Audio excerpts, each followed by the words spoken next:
Hey, queens, and to my kings as well. And I say that because today's conversation might actually help some of you understand the women in your lives better. Welcome back to the Prosecco Queens podcast, where you're joining me in my car, if you couldn't tell, if you're on YouTube. And if you're just listening, then I'm glad that my voice is just enough for you. I'm Teresa, your host, grown, self-aware, and just reckless enough to tell the truth out loud. If you've never been here before, then welcome to the conversation. And if you've been here for a while, you already know the show isn't about pretending life is perfect. It's about talking honestly about what it looks like to grow through things, sometimes grow out of things, and figure out who you are while life is happening around you. Thank you for joining me again. You know I love you. Over the years, this podcast has covered relationships, healing, motherhood, dating, stigma, growth. But if I'm really honest, it's also become something else for me. It's become a place where I process life in real time. Because life doesn't come with a manual. Most of us are just learning as we go. And lately, I've been thinking a lot about the stage of life I'm in now. I'm in the first half of my 40s. Now, I know, to some that's really young. Thank God, I agree. But it is considered midlife. And something interesting happens around this age that nobody really prepares women for. Your 40s don't feel like things are ending, even though everywhere you turn, you're made to feel that way. They feel like the moment where things finally start making sense, even when everything seems like freaking madness around you. And let's be real, it kind of is. You start seeing patterns that you couldn't see before. You start recognizing the lessons hidden inside experiences that once just felt like chaos. Nobody really talks about how your personality changes. You stop caring about impressing people. You just want peace. You want rest, balance, and to stay far away from anyone or anything that drains your energy. And sometimes when I look back at my life, I catch myself thinking something that a lot of people feel but don't always say out loud. Sometimes youth, unfortunately, really is wasted on the young. Because when you're younger, you just don't know what you don't know. And unfortunately, I don't think there are times I still do. You're making decisions based on instinct, emotion, hope, biology, and sometimes even denial. You're doing the best you can with the information you have at the time. Now, when I look back, I can see how much learning was happening for me in real time. I've been married twice, and I've mentioned this many times through the history of this podcast. And in this case, it's really important to understand context. The first time, I was in my 20s. And like a lot of people in their 20s, I thought I knew what relationships were supposed to look like. I thought I understood love. I thought I understood life. And I literally went in with the mentality that, shit, whatever happens, happens. And well, it did. When that marriage ended, I told myself something a lot of people say after difficult experiences. I learned my lesson. I believed it. I really believed it. And I believed that experience had prepared me to make better choices moving forward. So when I chose to get married again in my 30s to someone I thought was the love of my life, I truly thought I was making a different decision. I went against my intuition. I thought I had grown. I thought I had processed what went before and what went wrong before. But shit, does life have a way of humbling you? Because time passing doesn't automatically mean healing has happened. Sometimes we survive something, but we haven't fully understood it yet. And when that happens, patterns can repeat in ways we don't fully recognize until much later. Of course, looking back now, I can see that way more clearly. Because my second marriage forced me into a level of self-reflection I had never experienced before. I started learning about narcissistic behaviors, manipulation, emotional exhaustion, self-sacrifice, and pain I had never experienced before. And even though with self-reflection I saw all of this in my first marriage, the ways that people can slowly drain your energy while convincing you that you're the goddamn problem. Now, I mean, I'd have been perfect, but I wasn't a narcissist. And once you start seeing those patterns, it's like a lens in your mind adjusts. You can't unsee them anymore. But awareness is uncomfortable. Because awareness forces you to confront things you once explained away. And maturing is realizing you allowed it, and that's why I continued. And while all of this growth was happening internally, life outside didn't pause. Because I was also raising children. I'm still raising children. Motherhood changes everything, especially when you find yourself navigating parts of it as a single mother. There's a moment in parenthood where you realize something very real. The kids don't stop needing you while you're figuring yourself out. Shit, they still need breakfast. They still need rides to school. They need help with their homework. They still need someone to show up. And somewhere in the middle of all that responsibility, you're still healing. Hopefully. You're still learning. You're still figuring out who you are outside of the roles life has handed you. But around this stage of life, something else starts happening too. And this is really crazy because your body begins to change. I know, again, perimenopause enters the conversation. Different times for different ladies, but it's what women jokingly call cougar puberty. I can't even say it. Suddenly your hormones are shifting in ways you've never experienced before. Sleep changes, energy changes, your patience changes. And sometimes it's happening at the exact same time your kids are going through puberty, pre-tweens, teens, all of it. And now you got their hormones all over the place. While you're sitting there thinking, wait, what the hell is happening to me? And what's fascinating is that women have started talking about this stage of life much more openly. There's a huge movement online where women are in their 40s and 50s and older are saying the same thing in different ways. I just don't give a fuck anymore. You heard me. It started with an older woman online, not an old woman, an older woman, who basically went viral because she was just done. And I get it.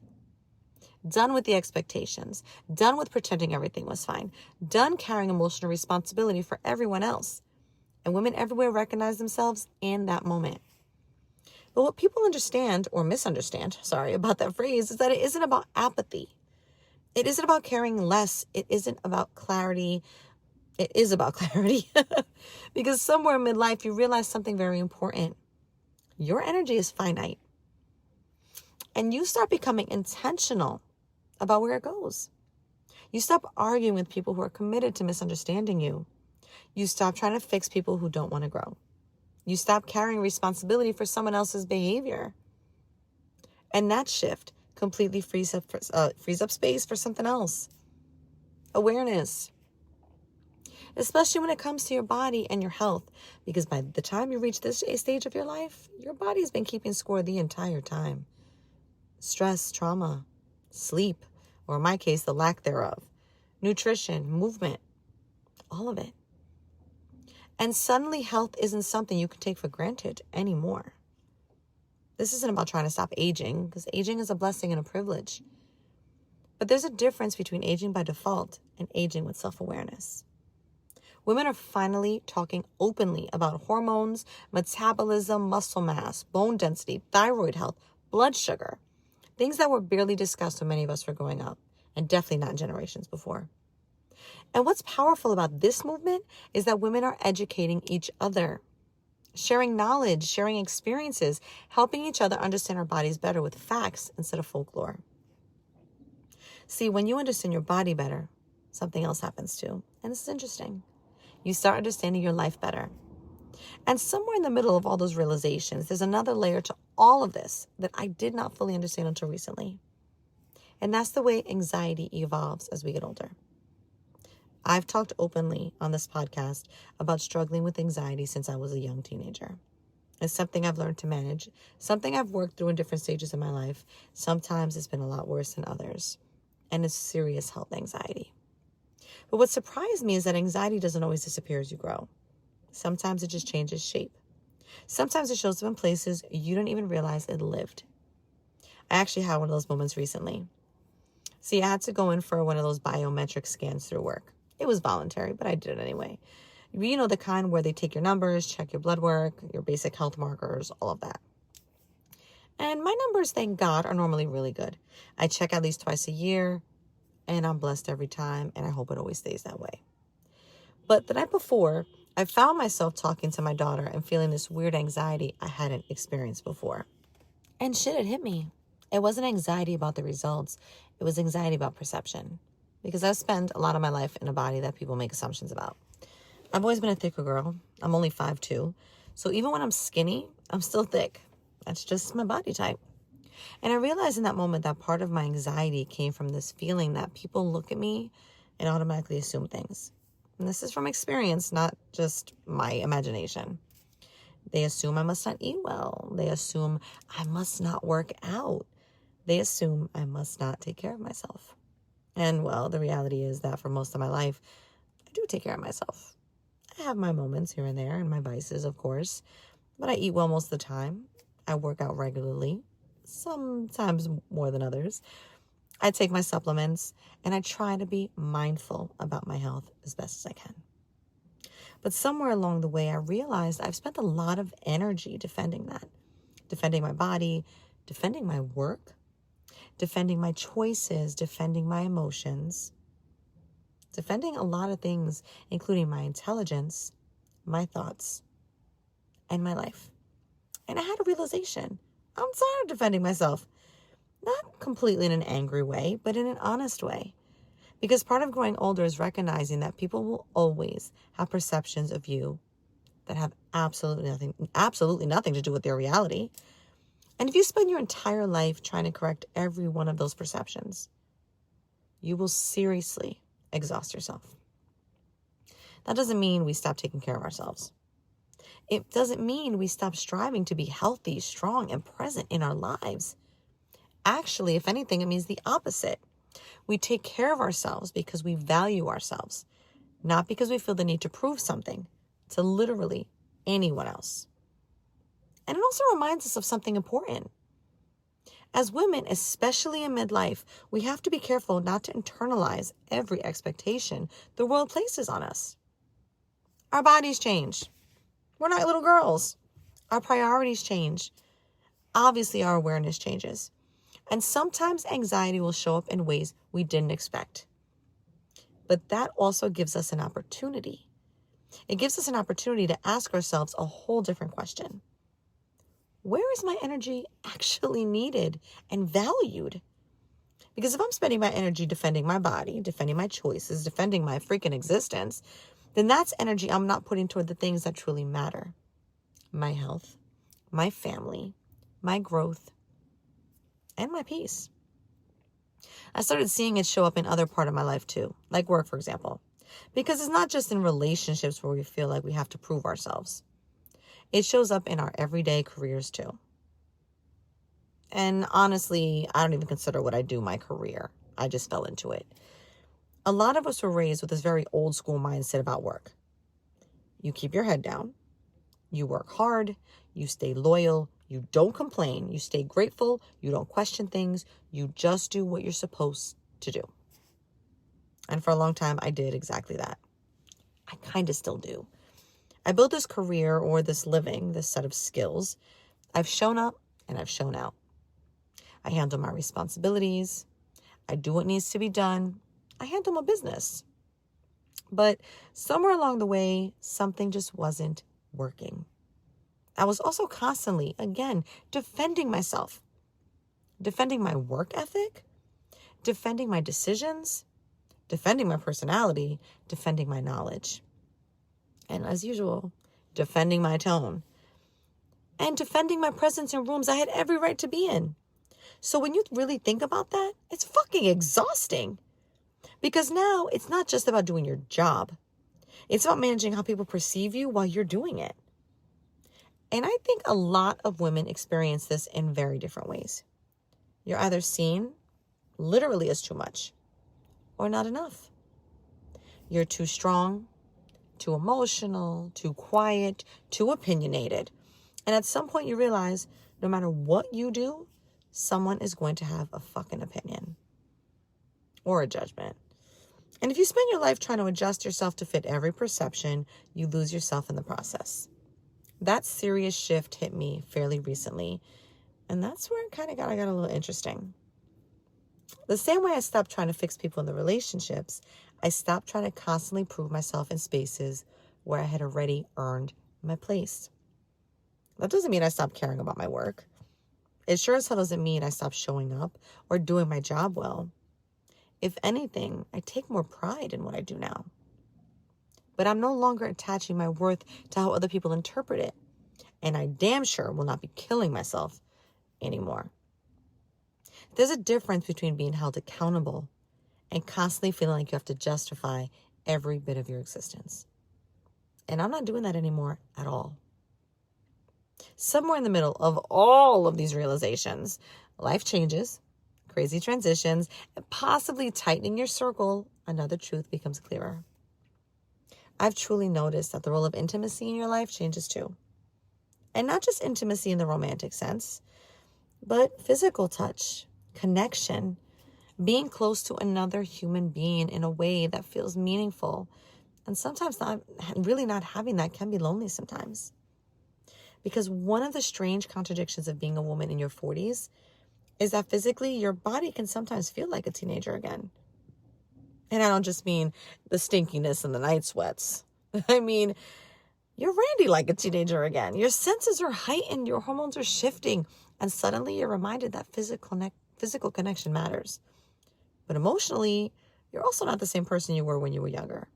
You've lived enough life to understand the difference between attention and intimacy, between attraction and connection, between someone wanting your body and someone valuing your presence. See, that awareness can change the way you approach relationships entirely. You may crave intimacy more deeply than you ever did before, and trust me, that's a hard pill to swallow. But at the same time, there are parts of yourself you're no longer willing to give away casually because you understand your own value differently now. And if I'm being honest, that idea can be pretty complicated. There have been moments within the past few years where I explored that part of myself. I know I've said that before, where I sowed some oats, as they say. Now, some of those experiences were fun. Some were learning experiences. And some I look back on and realize I was still figuring myself out. But growth isn't always neat. Sometimes it's messy. Sometimes it's experimental. Sometimes it's discovering where your boundaries actually are. And by the time you reach this stage of your life, you understand something very clearly. We should know what we like, what we need, what we will settle for, and voice them proudly, be damned to the haters. Desire doesn't disappear with age, and each woman's desires are very different. Love, sex, romance, partnership, or even solitude are sometimes non-negotiable. And maybe that's really what this whole midlife shift is about. Not caring less, but finally understanding what deserves your care in the first place. See, when you stop wasting your energy on people and situations that drain you, you suddenly have more energy left for the things that actually matter, as I mentioned before. I've seen long-term relationships ending. Marriages that have been together for years, decades even, suddenly come to a close. And at the exact same time, I'm also seeing something else. Brand new relationships starting, first marriages, babies being born. People stepping into love in ways that feel really intentional. And it made me stop and think for a minute. What is actually happening here? Because it doesn't feel random. Sometimes it feels like a reset. Like people are waking up in different ways at different times. Some people are realizing that they've outgrown relationships they once thought it would last forever. We know that's not always because someone did something wrong. Sometimes it's because people change. Priorities change. Life changes. And once you see certain things, you cannot see them. At the same time, you have other people who are stepping into relationships from a completely different place. More healed, hopefully. And again, more intentional. More clear on what they want and what they will not accept. And I think a lot of that ties back to what we've been talking about this whole episode. Growth, self-awareness, and the willingness to stop settling for things that don't align at all with who you've become and who you're trying to become. Because whether a relationship is ending or beginning, it usually comes down to the same thing. Are you being honest about who you are? And are you aligned with the person you're choosing? And I think for a lot of us, especially in this stage of our life, we're finally starting to answer those questions honestly. All of them, actually, like the kind of world you want to help create for ourselves and our families. Because I know as a mother, I care deeply about the world my kids are growing up in. I care about empathy. I care about respect. And I care about how we treat each other. So no, the stage of life isn't about becoming careless. It's about becoming intentional. Midlife isn't when women fall apart. It's when we finally start putting the pieces together. That's the idea. The experiences, the mistakes, the relationships, the lessons we once thought broke us, but actually built us. And so many of us feel like we are just now getting started. And if there's more that this stage of life has taught me, it's this. You can't control people. You can't force someone to grow. You cannot convince someone to value you or your thoughts or your emotions. But you can absolutely choose the energy you allow into your life. You can choose what you protect. You can choose what you nurture. And you can choose the example you set for the next generation watching you. Because our daughters and sons are learning from how we live. They're watching how we take care of ourselves. How we set boundaries. How we show up in the world. Maybe the greatest thing we can pass down isn't perfection. Maybe it's permission. Permission to grow. Permission to evolve. Permission to care deeply about what matters and release what does not. If this episode resonated with you, share it with someone who might need to hear it. Make sure you follow the podcast so you don't miss future episodes. You will soon be able to connect with me through ProseccoQueensUnfiltered.com and across social media and on YouTube at Prosecco Queens Podcast. And if you enjoyed this conversation, well, there's plenty more where this came from. Go check it out. And please take a moment to leave a rating and review wherever you're listening. And I thank you to my multi-cultures and multi-countries that do. It helps more people discover the show and it becomes part of our community. Thank you for spending this time with me. And remember, protect your peace, love your people, and never apologize for evolving. So I am going to end this episode with an original poem that I wrote for this occasion. I hope you enjoy, and I'll see you in the next episode.